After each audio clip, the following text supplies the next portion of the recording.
Hi, my name is Sukrit Ghate and today we are going to do the daily Nifty analysis. So let's get started. Particular supply level and what I'm expecting out of it. So firstly, I'll just tell you what range the supply level is at. So it's ranging from 17,852 to 17,992. Right, this is the supply level range.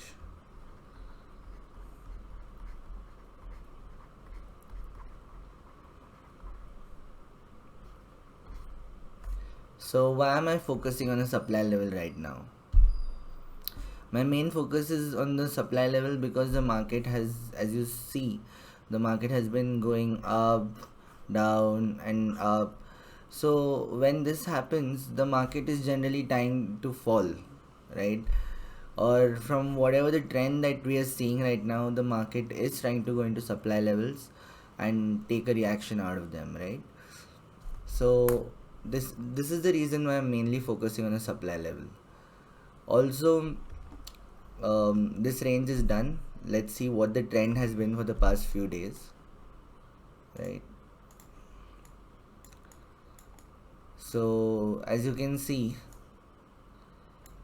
this is more of a sideways trend. Why I'm saying it's a sideways trend is because as you see this particular area, I'll just mark it for you. This whole area, it's making certain highs and then it's making lows, but there is no proper definition as to what it's making, right? When a market is, let's say, let's take example of this area till here, right? I'll tell you when this was. So this was in the month of July till August, right? As you can see, even to a naked eye, this market is uptrending. And why I'm saying it's uptrending, it's because there it's forming higher highs every time. It's forming higher lows, right? So in a trending upwards market, you see higher highs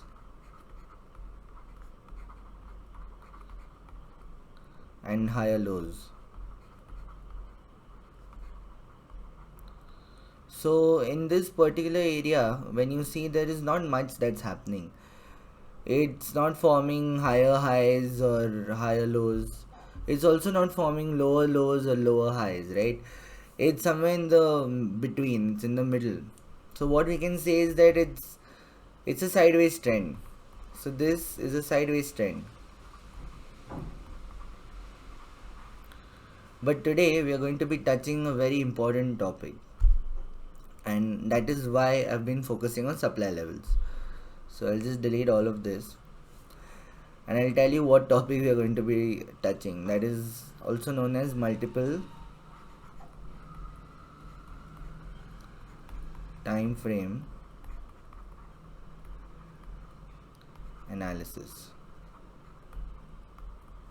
right? So over here what we're going to be doing is we'll be looking at certain levels that are formed on the daily chart as well as the charts on a smaller time frame. So it can be an hourly time frame, it can be a 2 hourly time frame. We won't go too deep into it, but let's take a 120-minute chart for example. We can find some levels over there. So let's see what levels we find here.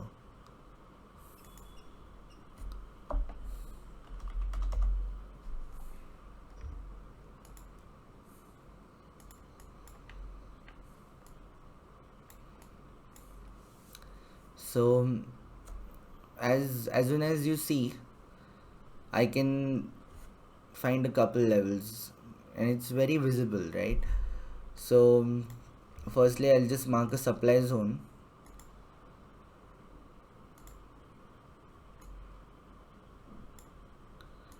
So very wonderful zone that I've been able to find right after I got into the chart.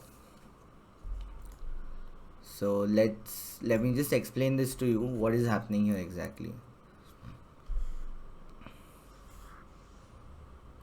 So this is the daily supply zone.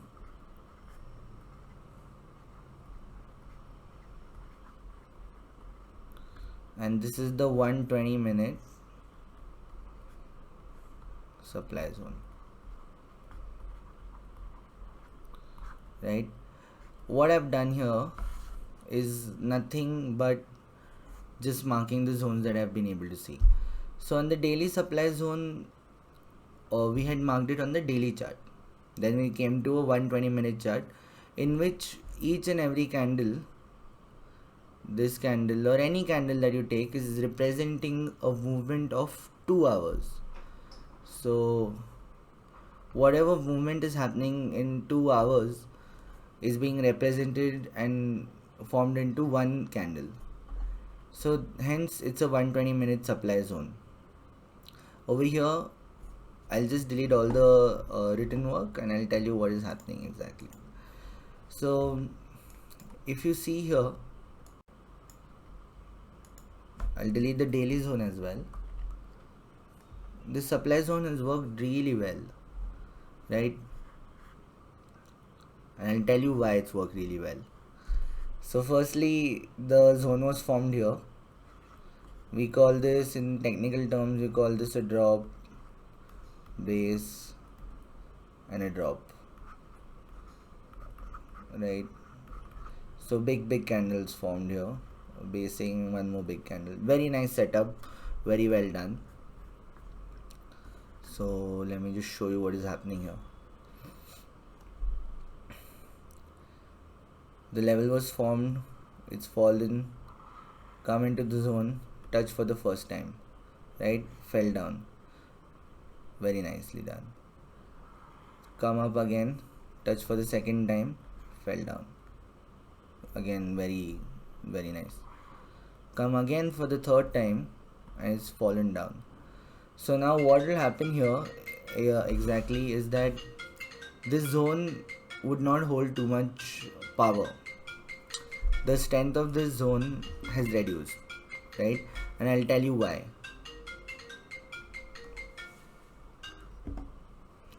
So first thing is, it's already been touched 3 times, right? And when a zone is touched 3 or even once, right, the strength is gone. It reduces to almost minimal to nothing. So let's take a wall for example, and if you keep hitting the wall, it's not going to develop strength. If you keep hitting the wall, this is the wall, right, and you keep hitting it with a hammer, it's going to start breaking eventually. And this is how we look at a supply zone or a demand zone. If it's being tested or if it's being touched many times, right, what is happening is it's losing its strength. So now the most likely outcome of what is going to happen is this.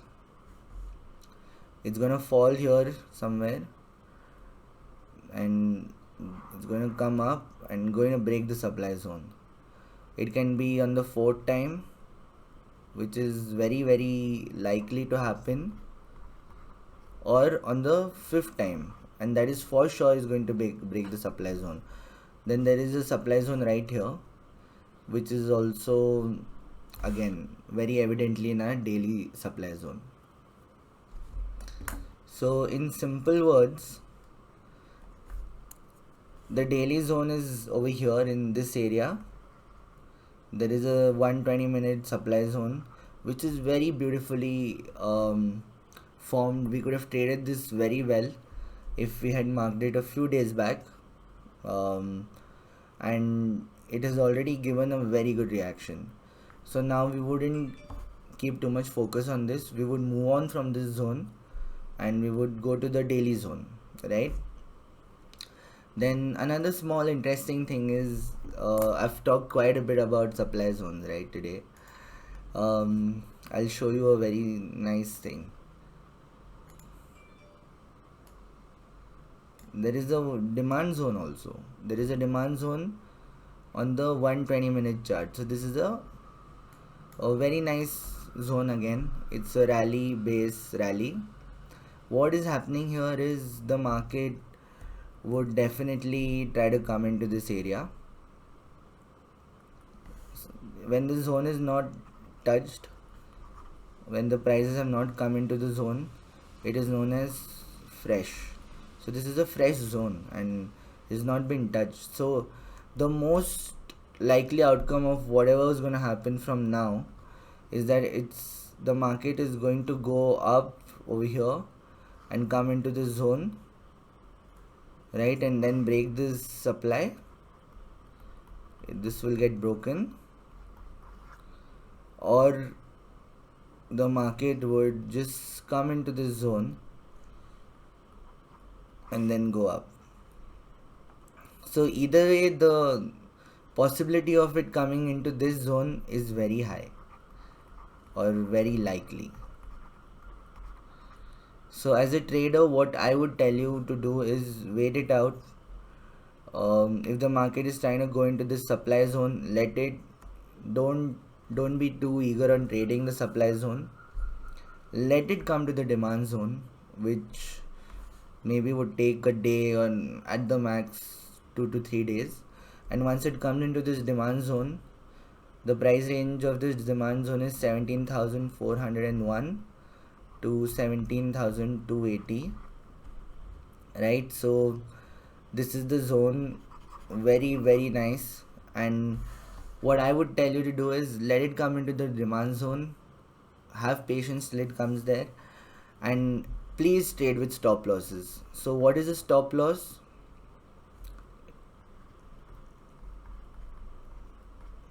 You might ask. A stop loss is nothing but safety net, which is very important when you're trading.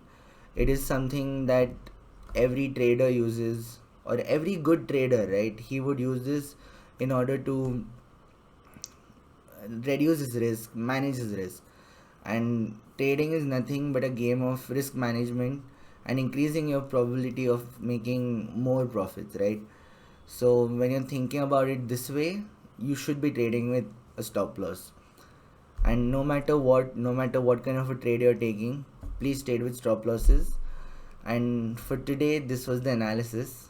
We did the daily chart, we did the 120-minute chart, and we didn't focus much on the demand zones because the market has been trying to go into the supply zones.